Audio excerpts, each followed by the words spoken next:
Welcome back to Good Morning BU. I'm Mike Goodkind, and this is sports, and it is the most wonderful time of the year. It's not Christmas, it's March Madness. So it's the most wonderful time of the year for sports fans.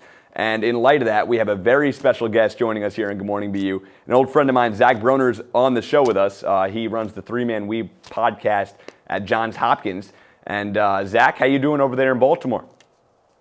I'm good, Mike. It's obviously a great time of the year for us basketball fans. We got March Madness in full swing. It was a great day yesterday, and happy to be here. Thanks for bringing me on the show today. I appreciate your time, Zach. So firstly, I want to talk about Notre Dame-Princeton. It was a fantastic game yesterday. Notre Dame squeezed it out 60-58. They do have the leading scorer in the ACC, Bonzie Colson. The guy is a beast. The only issue is he's not that tall. He's just a big body. So I do think that this team does have potential to make a big run, go to the Final Four. But after yesterday, I don't know. What do you think about the game and Notre Dame as a team overall? Yeah, that was obviously a great game to kick off the whole thing. I thought Princeton played great, first of all, so a hat tip to them. They reeled off 19 straight. It was a special season for Princeton. But on Notre Dame's end, I think they're a team that can win in a variety of ways. And that serves them well in March with a nice little draw in that bracket, seeing Gonzaga potentially down the line if the seeding holds. Offensively, they can do a bunch of different things.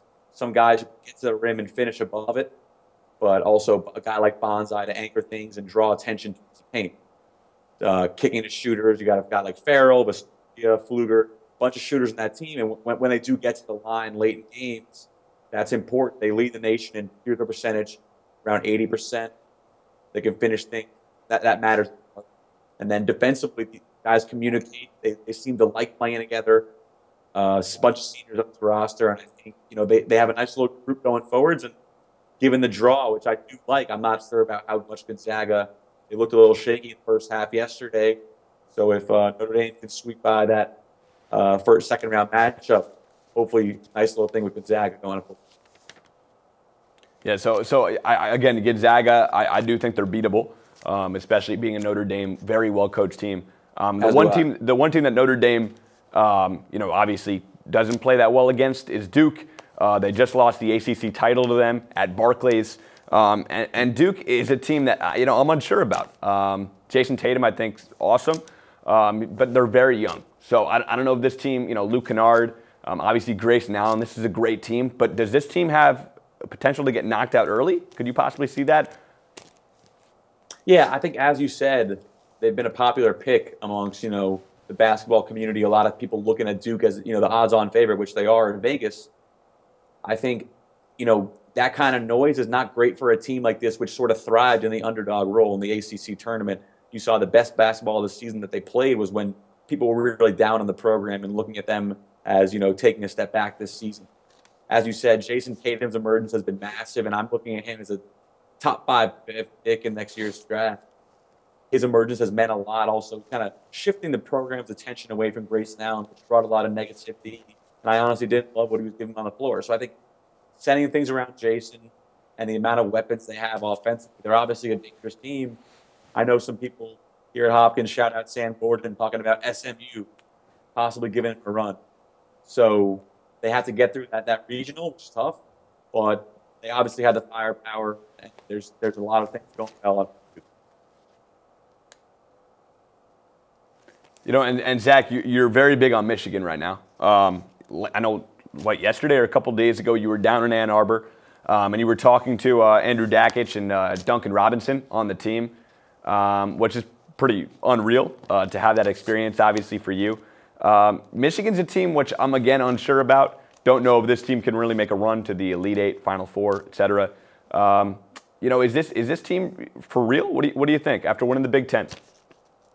Yeah, I mean, Ken Pom has them at 20 right now, so they're ranked 20th by their efficiency differential. They're 5th in the nation in offensive efficiency. I think you saw that at the Big Ten tournament, but also you saw throughout the season they can win in a variety of ways. Michigan had some grinded out games, and this senior laden team, they've really stepped up recently, and I love the momentum they built after the play-in incident leading into the Big Ten tournament. This team has kind of that mojo right now that you needed in March, and the comparisons coming to the Kemba Walker UConn team, where a guy like Derek Baldwin could possibly put them on his back. which he did in the Big Ten tournament.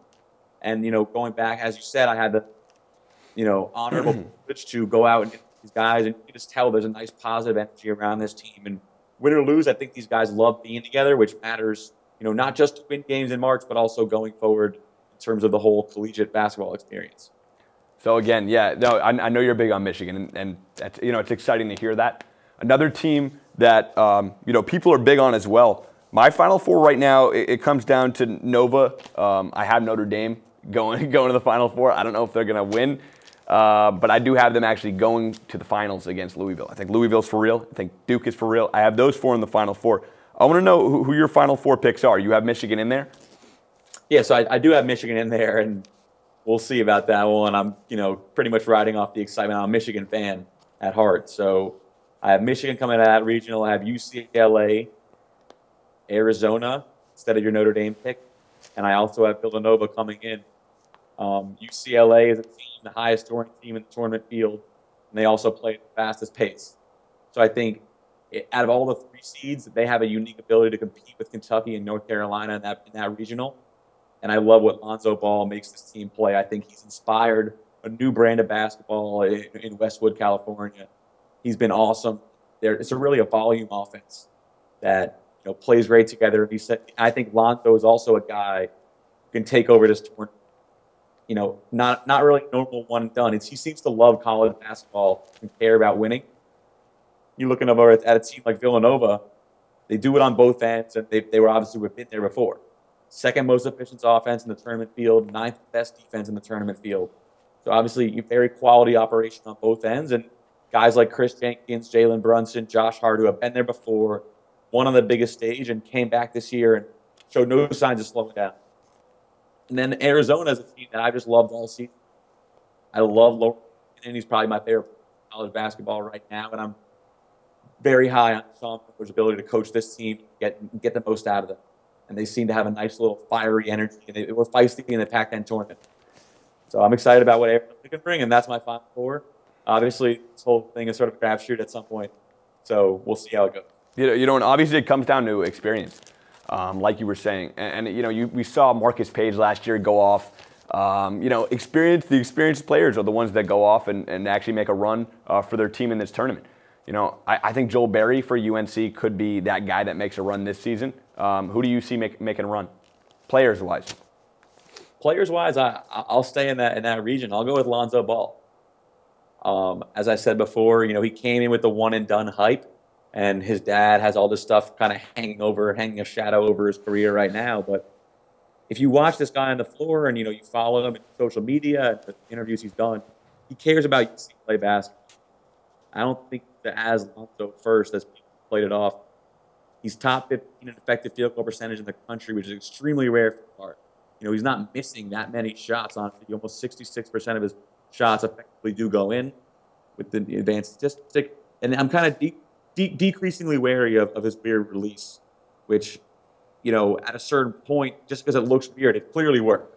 Clearly can bang threes from anywhere, and also the leading assist guy in the tournament. So the amount of ways he can affect the game offensively, I think makes him, very primed to be able to take over the tournament. Let's say he has one game, goes off for 30, another game, controls the floor, 20 assists. Anything can happen with Lonzo. So I'm really excited to see him in the tournament, and hopefully, a Joel Berry-Lonzo matchup be incredible in the Elite Eight if it does happen. Yeah, no, Lonzo Ball is awesome, and the hype on Lonzo has honestly got me thinking that I don't know if this guy is really going to live up to what people are saying.